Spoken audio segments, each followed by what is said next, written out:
From Iowa Public Radio News, I'm Ben Kiefer. This is The Exchange.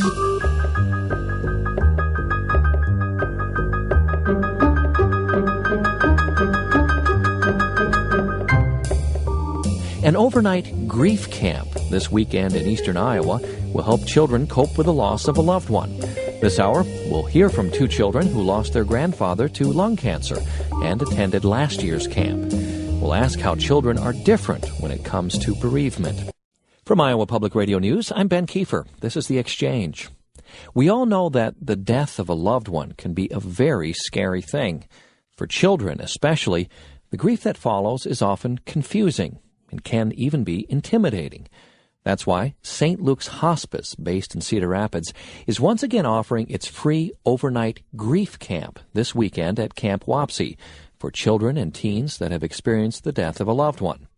Camp Embracing Memories is the only camp of its kind in eastern Iowa. It's designed to help children ages 7 to 16 effectively cope with death in a safe, accepting environment.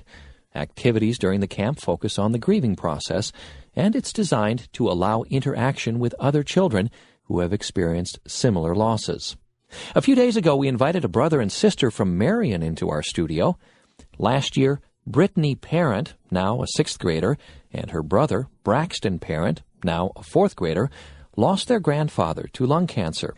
And after his death, they attended Camp Embracing Memories. They were joined in our studio by Lori Holcomb of St. Luke's Hospice, and I began by asking about the purpose of the camp. The purpose of the camp is to provide a safe environment for children to come together who are grieving the loss of a loved one. That might be a parent, it might even be a classmate, could be a sibling. Time to spend together with children who are experiencing something similar. Mm-hmm. So that's coming up this weekend, and I understand that the registration, it's all full for this year, right? It is, yes. Okay. 40 participants is the camp there. They'll spend 2 days this weekend at Camp Wapsie. Doing what? There'll be a variety of activities. It's important for kids to be able to spend time together and have different outlets to be able to express their emotions. And so there'll be times where there's a little bit more serious talk where they're talking about their emotions and how they're coping, but there'll be some good linking activities such as memory pillows, where we're going to have children bring item of clothing of their loved one, and that item will be turned into a pillow, something for them to hold on to. Braxton and Brittany, you were in this camp last year. I understand you lost a loved one last year. Brittany, who did you lose in your family? Our grandpa. What's your grandpa's name? Kenneth. Kenneth, your grandpa. You call him Grandpa, though, right? Yeah. Yeah, and he died last year, and tell me a little something about your grandpa. What did you like to do with him when you were together? What did you guys like to do together? Everything. Yeah? Like what? Well, he lived in Minnesota, so we went to the Mall of America a lot. Going out to the mall and walking around the mall. Did you go on any of the rides and so forth? Most of them. You went on most of the rides with your grandpa, huh? What other sorts of things did you do with your grandpa? Just sit on the couch and watch TV. Yeah. Do you remember any things that your grandpa said that you can still hear? You know how you can still hear someone's voice, even if you haven't been in contact with them for a while? Braxton, what do you remember your grandpa saying? Like we used to say Uncle Snazzy because, he was being funny and stuff. So your name for him was Uncle Snazzy? Yeah. Uh-huh. Was he a snazzy dresser? No. No. How did he get the name Uncle Snazzy then? I don't know. Really? Do you know Brittany? It just stuck. It just stuck. I understand your grandfather died of lung cancer. I'm very sorry about that. Do you remember the day when Mom or Dad talked to you about that Grandpa had lung cancer? What was that like, Brittany? It was really sad because I knew that he would die soon. Mm-hmm. You knew what lung cancer meant at that time? Yep. Mm-hmm. What about you, Braxton? Pretty much the same thing. Yeah. What can you describe some of your feelings when you learned that you were going to lose your grandpa? No, this is hard. It was very depressing. It was. What did you feel like? You feel like just kind of, what? That we want to cry our eyeballs out. We wanted to cry, yeah. It's what happens when we lose someone very close to us, isn't it? So, what did you think when you first heard about this camp, that you would get together with other kids who had also lost someone in their family? I thought it would be, really fun. Did you think it would be fun? Yeah. What made you think that? Because we were going to do tons of activities and stuff. Uh-huh. And go out to Camp Wapsie, which is a neat place, isn't it? Mm-hmm. Yeah. So, tell us about the camp, Brittany. What did what stands out in your mind? What did you especially like doing there over the days that you were there? Just spending the night in the cabins and having pillow fights and Having pillow fights. painting each other's nails. Mm-hmm. Did you get a chance to talk about your grandpa there? Yeah. What did you tell them about your grandpa? That he was really a nice man, and when we were born, he dedicated his life to be the best grandpa ever. Uh-huh. I bet he was, huh? Way. Yeah. What other stories did the other kids who were at the camp share with you that you might remember? Some of my friends, they said that they lost their mom and dad. Really? In a fire or a car accident. Mm-hmm. And there was this one girl there that she lost her sister, and that'd be, unbearable. Wouldn't it? Did it make it a little bit easier? Having the death of a loved one is never easy, but the fact that you were around other kids who were in the same situation as you were, Braxton? Well, yeah. How did that help? Why did that help, you think? Because we know that there's other people that were in our situation. Yeah. Lori Holcomb, you're a social worker, and you've been with these camps since they started. Tell us a little bit more about some of the activities for anyone talking about the death of a loved one. It's a difficult thing to do. What are some of the ways that we find a therapeutic approach to getting out our feelings and sharing them with each other that you use in the camp? Well, for children especially, they do well through activity, through play. That's how they express themselves. And so there's just a variety of activities that allow them to express their emotions that way. And I mentioned the memory pillows, but we also have a music therapist as well as pet therapists that come in throughout the camp. We've got a couple of guest speakers that come in and a variety of memory activities and physical activities that link to the expression of those emotions. One of the neat activities we're going to do this year that's a little bit messy, so we're crossing our fingers for good weather, is expressing our anger through the use of throwing eggs. And so the kids are going to have the opportunity to do that outside. So it's just really important for them to have time to talk about how they feel, but really to express it in a physical way. So. Mm-hmm. Did you have memory pillows, Brittany and Braxton, last year?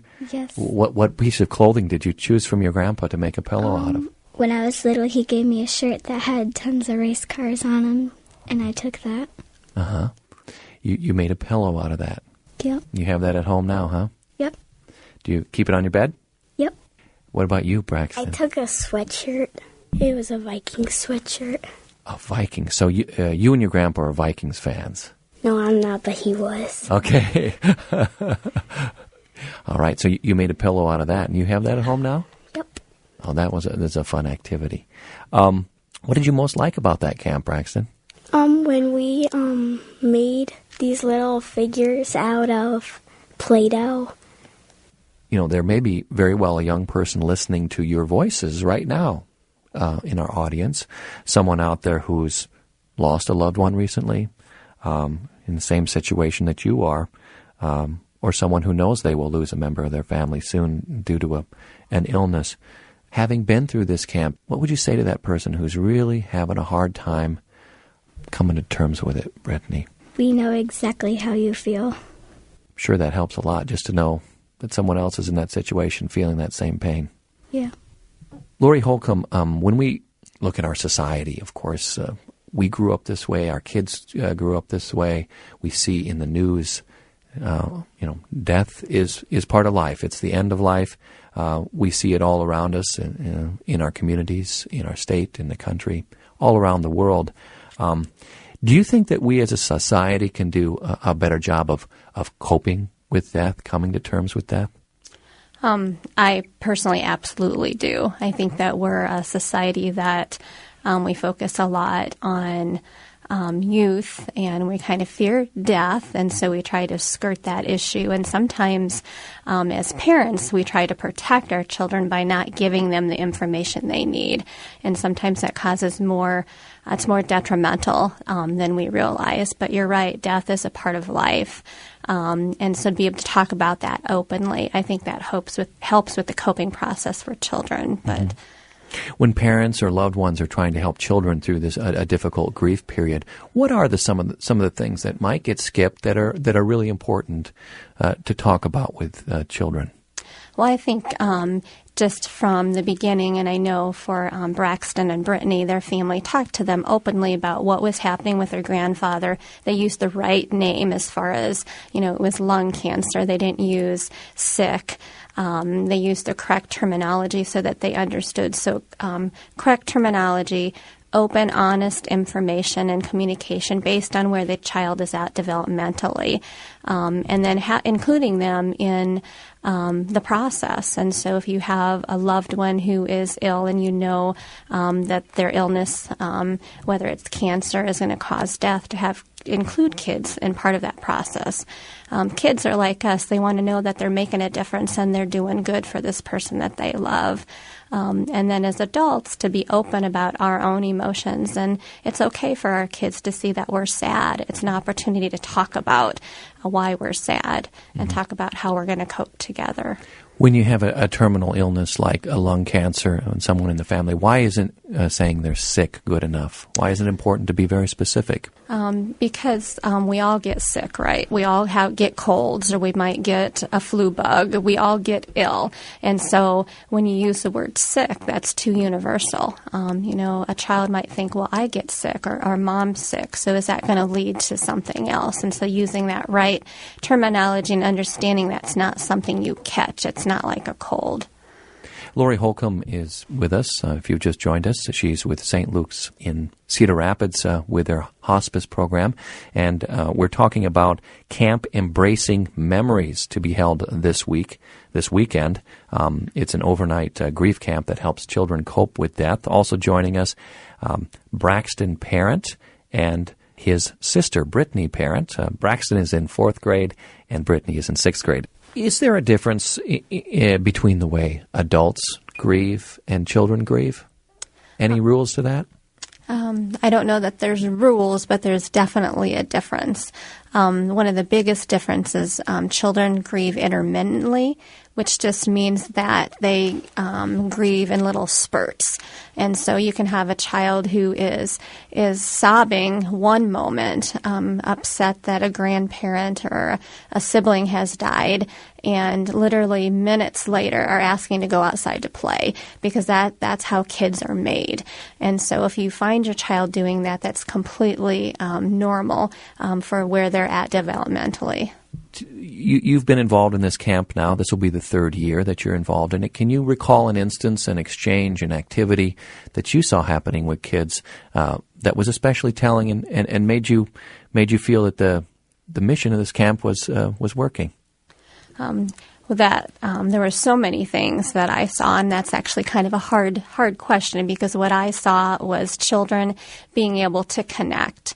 And just from what you heard Braxton and Brittany mention earlier, their chance to be with other children, to find out they're not alone.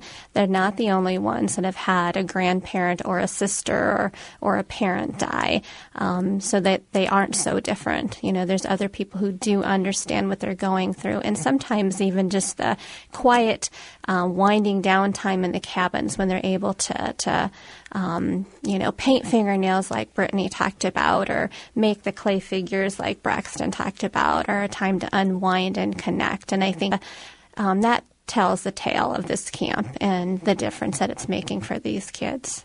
You were there when it started up. Why did the camp get started? We saw that there was a need, there was a gap in eastern Iowa, and this is the only camp of its kind in our area. And we're proud to have it because it's free. There's no cost to children or their parents, and that's thanks to Cedar Memorial for sponsoring us. And we can say that the camp for this year, it's to be held this weekend, is full. It's capped at 40. So that tells me it's a very successful camp. Any chance of expanding into the future if there's this kind of interest or growing interest in a camp like this? That's our hope for the future, because we want to be able to fulfill the need of our area. And so if there's a need there, we're going to work hard to take care of that. Okay, do you want to give out any telephone number or how people can find more information on the web from St. Luke's? Well, they can either just put in St. Luke's Cedar Rapids and go to the hospice site, or they can call us at 319-369-7744 and ask for any member of our bereavement team. I wonder if you talk about the really big questions when we talk about death in the camp. How do we cope with that feeling when we're as a kid and we realize for the first time that it doesn't last forever? Well, I think that's where parents and maybe teachers come into play, and I think that's a key developmental milestone for kids. There is a point where we realize that everything dies, and not just people that we look at and think that, oh, they're older. That's kind of the norm that we see is people that are older, maybe they die. The realization comes that anybody dies, not just maybe grandparents or our pets, but maybe our classmate, maybe the next door neighbor. In the second half of our program today, we're going to be talking about death, bereavement, and then also closure. I wonder, Lori, if when you have children come to the camp, if you're looking for some measurement of success, that there is some degree of closure that the kids who come to the camp have by the time they leave. I think closure is a broad term, and so we don't have closure in a 2-day camp event. Actually, closure happens over a period of time. But the hope is through this camp, through the activities and being able to be with other children who've had a similar loss, that there's the beginning of closure because of what they were able to express. One neat occurrence because of the camp is I know that we did have a parent just write a letter to the editor, and based on that child's experience, that child had been having a lot of difficulty, needed some kind of little extra TLC and some special interventions, and the parents just indicated after the time the child spent at the camp that a lot of that could cease or could fade out over time. And so I would say at least for that child, that was a sense of closure. One neat thing that we do at the end of the camp when parents are present is we do a memorial service and we do a balloon release. And with those balloons, each child, parent, or guardian attach a special note to that balloon. And that balloon is then together as a group. It's their let go. As a way to kind of symbolize, that release. Brittany and Braxton, do you remember releasing the balloon? Yeah. That make you feel better? Yeah, except that mine got stuck in a tree. Okay, Lori Holcomb of St. Luke's Hospital in Cedar Rapids, Braxton and Brittany Parent, thank you for coming into our studio today. You're welcome.